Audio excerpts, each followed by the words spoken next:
បាទពីខ្ញុំបាទជារាស៊ីអសំណងទទួលមកការសាងសង់និងជួសជុលផ្ទះ25ខែក្រុងបាទសូមអនុញ្ញាតគ្រប់ជំរាបសួរពុកម៉ែអ៊ំពូមីងបងប្អូនទាំងអស់ជាទីគោរពបាទនេះគឺជាសកម្មភាពក្រុមការងារសំណងខ្ញុំបាទកំពុងតែរៀបចំលបងបែកខាងជើងបាទផ្នែកខាងមុខសម្រាប់សកម្មភាពក្រុមជាងខ្ញុំបាទថ្ងៃនេះខ្ញុំបាទបានថតដោយដ្រូនសម្រាប់ជូនពុកម៉ែអ៊ំពូមីងបងប្អូនទាំងអស់ទស្សនាបាទប្រសិនបើពុកម៉ែអ៊ំពុំមីងបងប្អូនទាំងអស់មានចំណាប់អារម្មណ៍តាក់ទងនឹងការងារសាងសង់លបង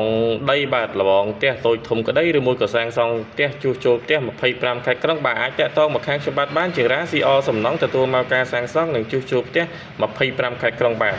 ផ្ដល់ជូនពុកម៉ែអ៊ំពុំមីងបងប្អូនទាំងអស់នៅទំនុកចិត្តគុណភាពសំណង់និងតម្លៃសមរម្យបាទជាចុងក្រោយមិនភ្លេចទេបាទពីខ្ញុំបាទជារាសូមគោរពជូនពរពុកម៉ែអ៊ំពូមីងបងប្អូនទាំងអស់មានសុខភាពល្អមានសុភមង្គលរកស៊ីទទួលទានមានបានគ្រប់គ្នាបាទពីខ្ញុំបាទជារាសូមគោរពលាបាទ